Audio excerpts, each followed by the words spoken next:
One of the biggest Southern Hemisphere warbird airshows in recent years was Warbirds Over Scone 2022, which opens this year's series of airshow dispatches. Arguably, the highlight was a fantastic four-ship display by a quartet of P-40s, the largest gathering of the type in Australia since the Second World War. The show also featured the debut of newly restored Spitfire MH603, as well as a rare appearance by the Spitfire's nemesis, the FW190. Meanwhile, the Southern Knights Aerobatic team swapped one of their T6s for the type's Australian counterpart, the CAC Wirraway. This is our pick of the action.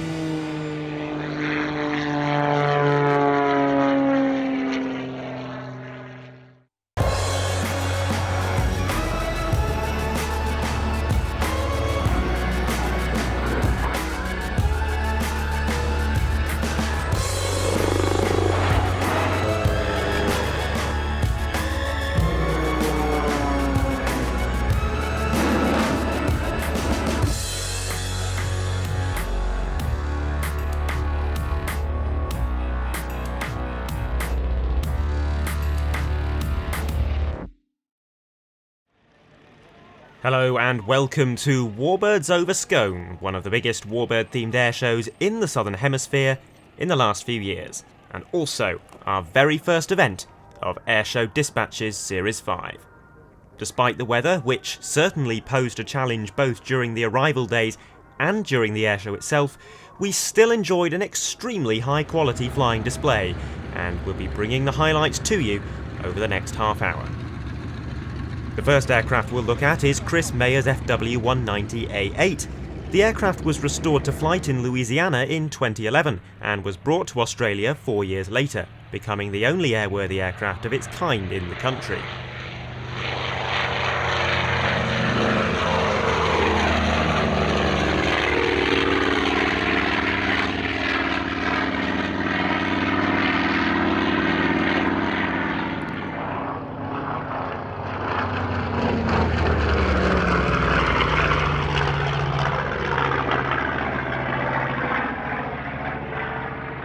Despite that, the aircraft is still a relatively rare airshow participant. Its first airshow appearance was at Wings Over Illawarra 2017, and it's only performed at a handful of airshows since then.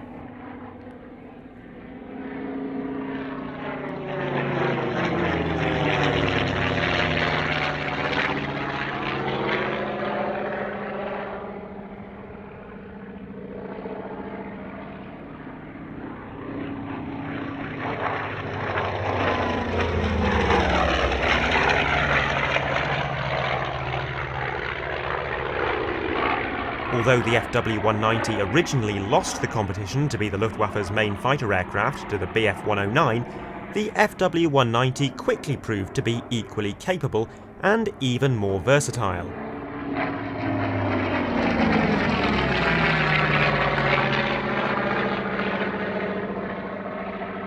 With its extra power, it could carry considerably larger loads than the Bf109, making it suitable for the fighter, bomber and ground attack roles, as well as being a conventional air-to-air fighter. Originally, the FW190 was powered by the 1,700 horsepower BMW 801D2, but a shortage of these engines, and of spare parts for them, means that this aircraft is instead fitted with an even more powerful 1,900 horsepower Shvestov Ash-82T.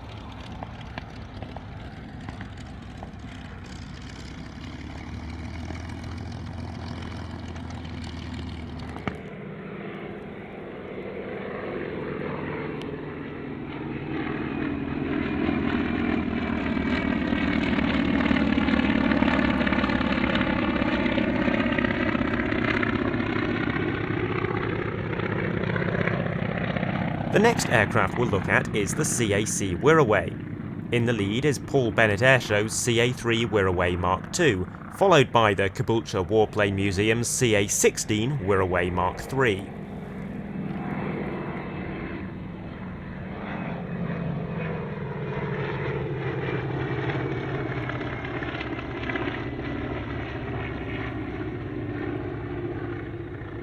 The Wirraway was the first aircraft to be mass-produced in Australia, developed as much as anything else to kickstart the country's aircraft manufacturing industry ahead of a much-feared war with Japan.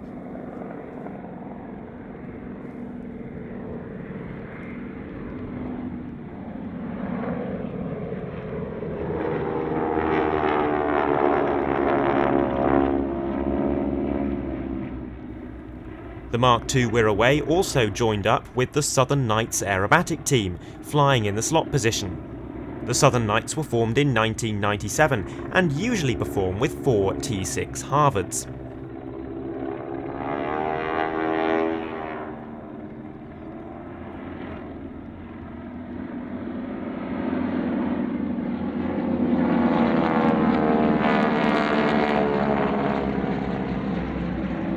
Perhaps due to the poor weather, or perhaps because there was a Wirraway in tow, this was not the Southern Knights' usual aerobatic performance, rather a series of 4-ship formation flybys instead.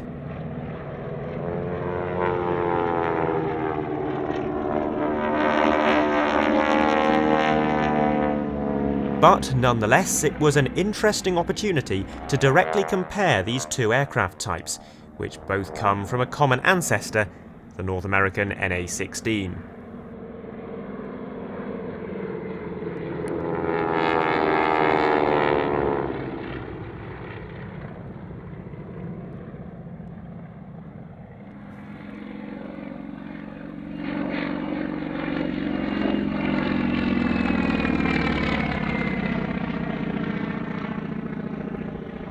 The NA-16 was selected as the basis for the design primarily because it was relatively simple to build, but it was still just about capable of taking on some additional front-line combat duties if required, in addition to its primary training role.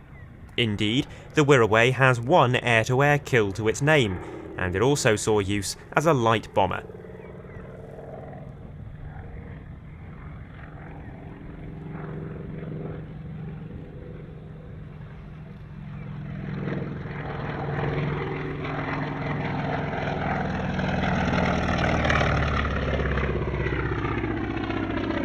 Compared to the NA-16, the Wirraway had retractable landing gear, a strengthened fuselage to allow for dive bombing missions, an extra forward-facing machine gun, and a gun on a rotating turret at the back of the cockpit. They could also carry up to 18 bombs, carried externally on the underside of the wing.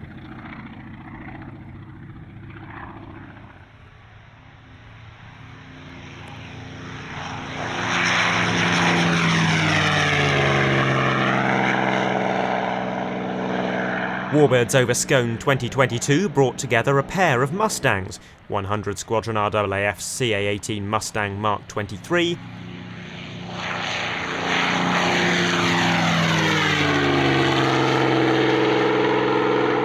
and Bishop Aviation's P-51D 30NT Mustang Snook 6.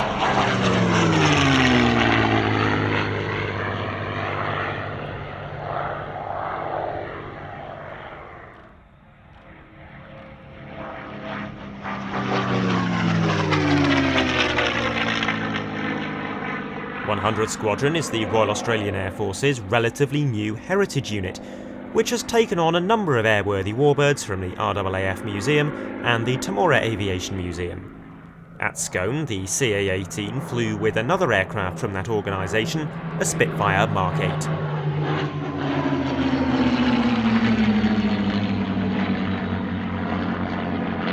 And the Spitfire in turn paired up with another aircraft, Spitfire Mark 9 MH603 of Pays Air Service.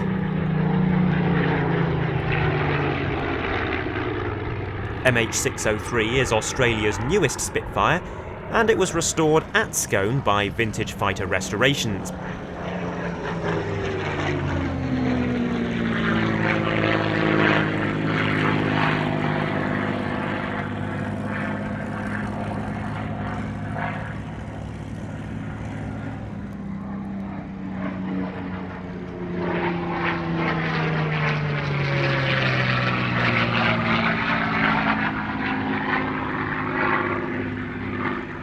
It took to the air for its first post-restoration flight in December 2021, and this is the aircraft's first public flying display.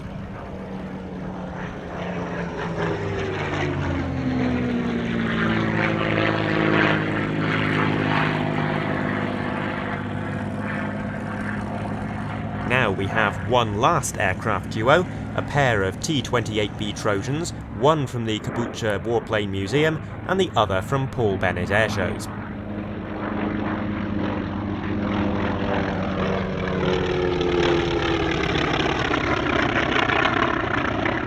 The Paul Bennett example then performed a solo display, and you can see here the low cloud base.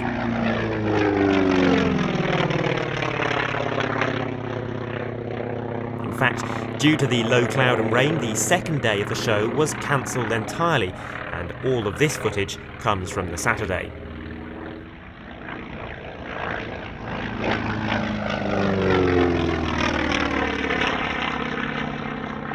Paul Bennett Airshows also provided their TBM-3E Avenger for the flying display, which flew briefly with an F4U-5N Corsair.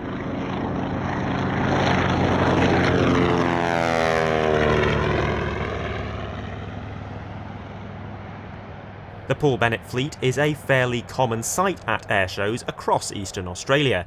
They also play an integral part in organising quite a large number of events, including this one.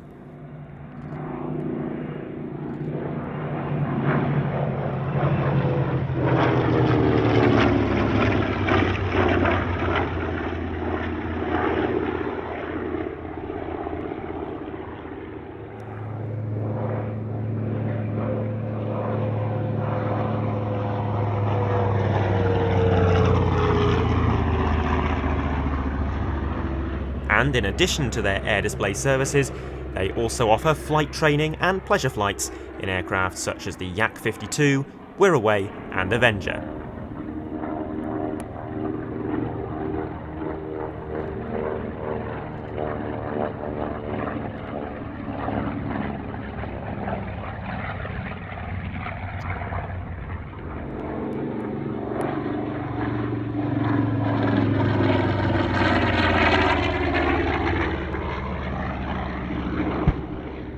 We've seen most of their collection fly on many occasions before, but it would be remiss of us not to take at least a quick glance at some of the other performances staged by our generous hosts.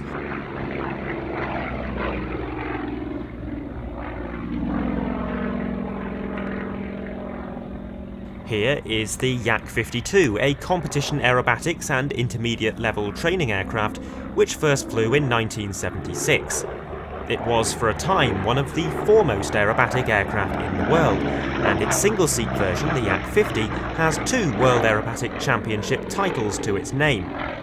However, it was quite quickly superseded by the likes of these Lin 50, Cat 232 and Su-26.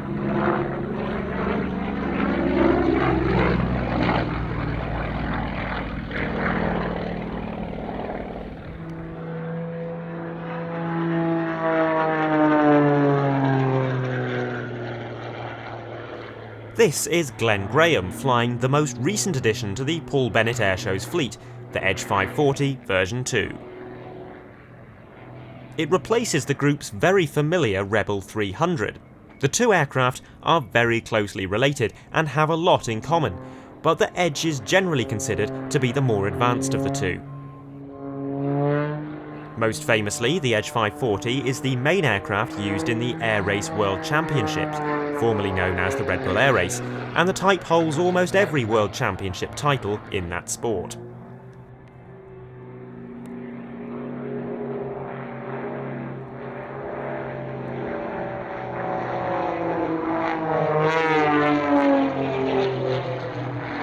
Paul Bennett Airshow's highest profile act is probably the Sky Aces aerobatic team, which consists of 2 Pitts S1Es, 1 Pitts S111X, and Paul Bennett's modified Wolf Pitts Pro.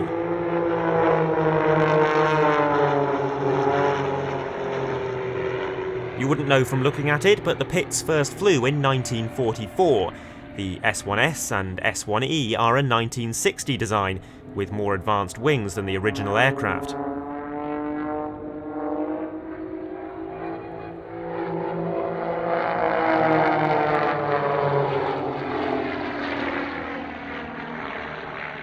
The orange aeroplane, the Pitts S111X, is a modified Pitts Model 11, more powerful than the standard S1 and with ailerons on both the top and bottom wings rather than just on the bottom.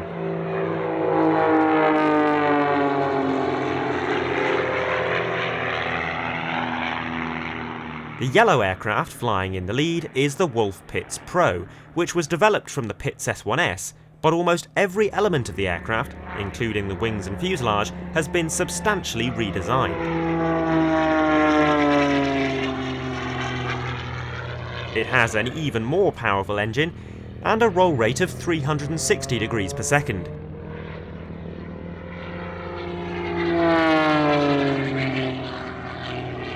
The Wulf Pitts Pro is flown by Paul Bennett himself, one of Australia's most experienced airshow pilots, with over 5,000 air displays in his logbook. His trademark is extreme low-level flying, and we're about to see a couple of examples of that.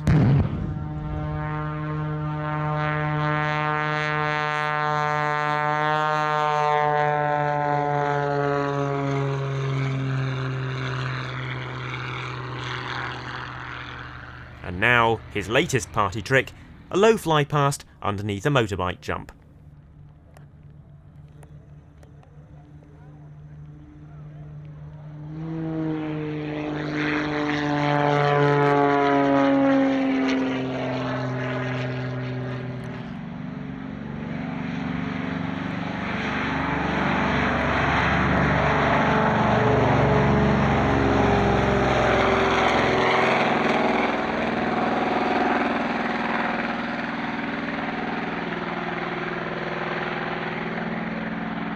Back to the Warbirds now, and this is one of the Historical Aircraft Restoration Society's 2 DHC-4 Caribous.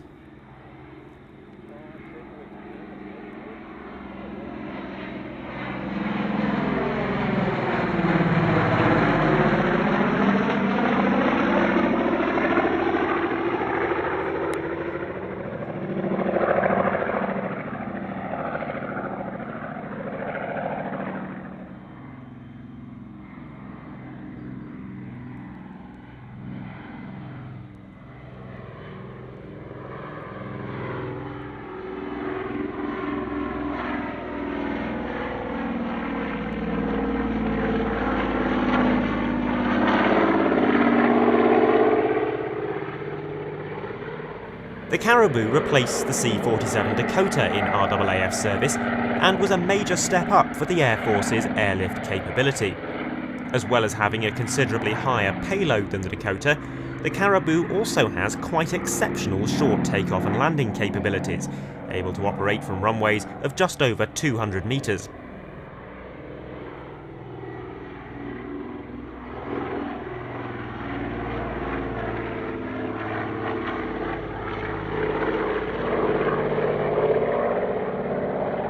They were finally retired in 2009 and replaced initially by the King Air 350 until the arrival of the C-27J Spartan in 2014. Here we get an excellent look at the aircraft's STOL capabilities with an exceptionally short landing roll.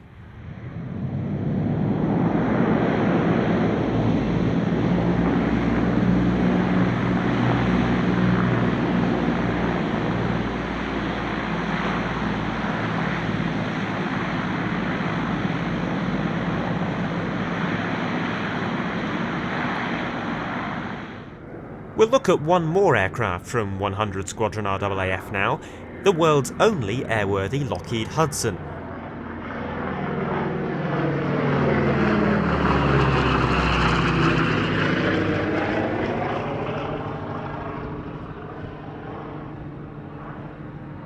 This particular aircraft has an extremely varied history, starting out performing anti-submarine patrols and then armed reconnaissance missions for the RAAF during the Second World War. After 2 years with the RAAF survey flight, it became a civilian airliner for a while, and was then converted into a photo ship for civilian aerial survey work.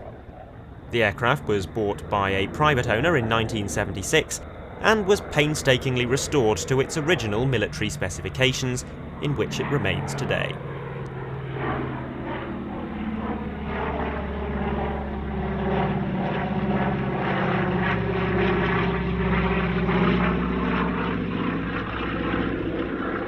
A surprisingly sprightly display now from the Australian Vintage Aviation Society's Bristol F2B.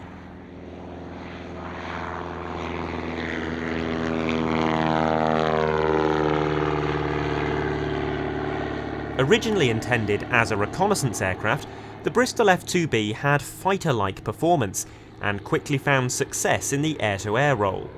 The Royal Australian Air Force used the type for training duties and in combat in Palestine in 1917 and 1918.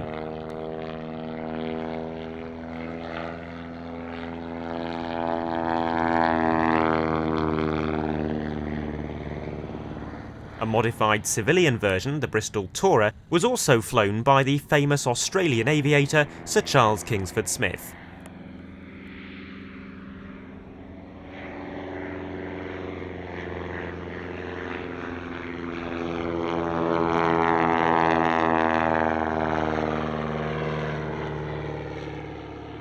This particular aircraft is a replica built in the USA in 1992 and sold to the Vintage Aviator Limited in New Zealand in 2001.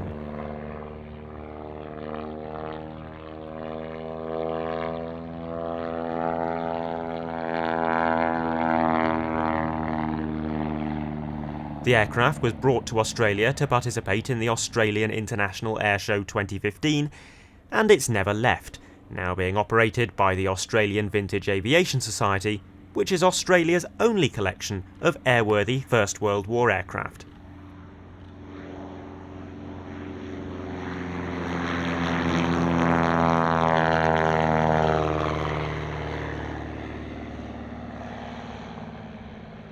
The centrepiece of the show was arguably a 4-ship display of P-40 Kittyhawks. This included Precision Air Motive's P-40N5CU,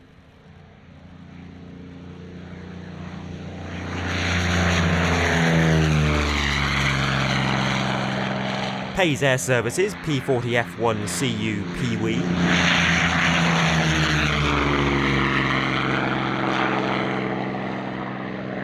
Arthur Pipe and Steel's P-40N1CU Mark IV,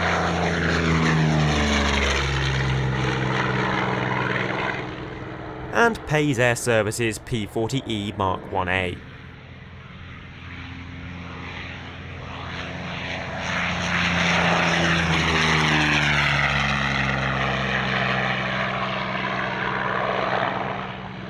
This was the largest gathering of P-40s in Australia since the Second World War, and accounts for the country's entire population of airworthy Kittyhawks.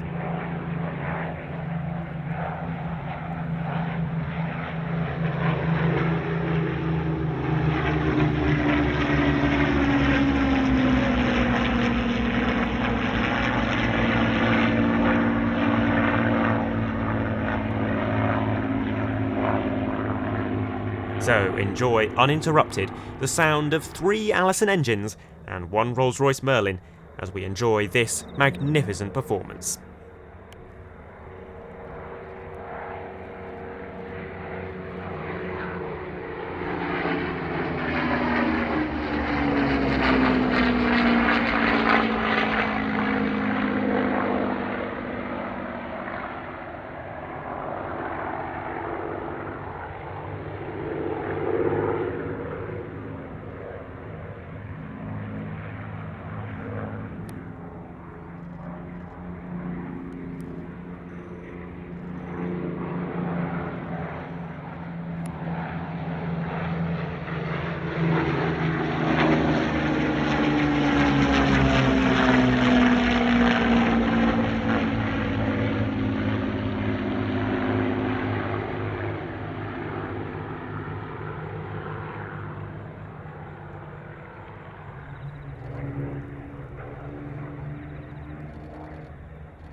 After a sequence of formation passes, 3 of the P-40s came into land, and after that, it was the turn of Pays Air Service's P-40E to take centre stage for a solo display.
But that wasn't the only chance to see the 4 Kittyhawks in the air together.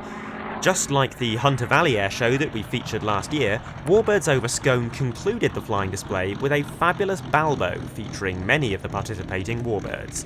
No fewer than 10 aircraft took part: the Hudson, 4 Kittyhawks, 2 Spitfires, the Corsair, Avenger and CA-18 Mustang.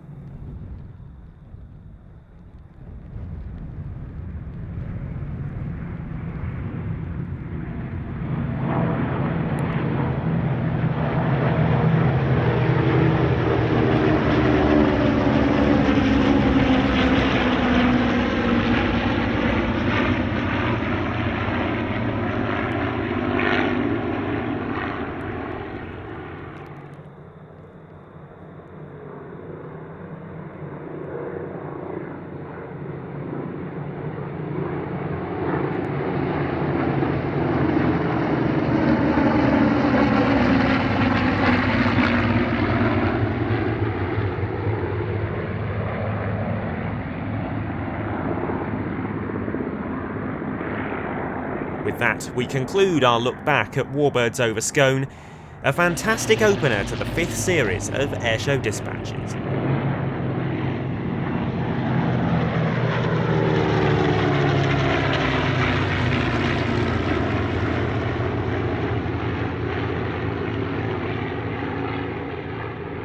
Our thanks to Nigel Woolley behind the camera, and to Paul Bennett and his team for accommodating us. Our next episode will most likely be from the Midlands Air Festival at Ragley Hall in the UK, and it should be available in late June. But until then, thank you very much for your company. From me, Adam Landau, it's goodbye for now.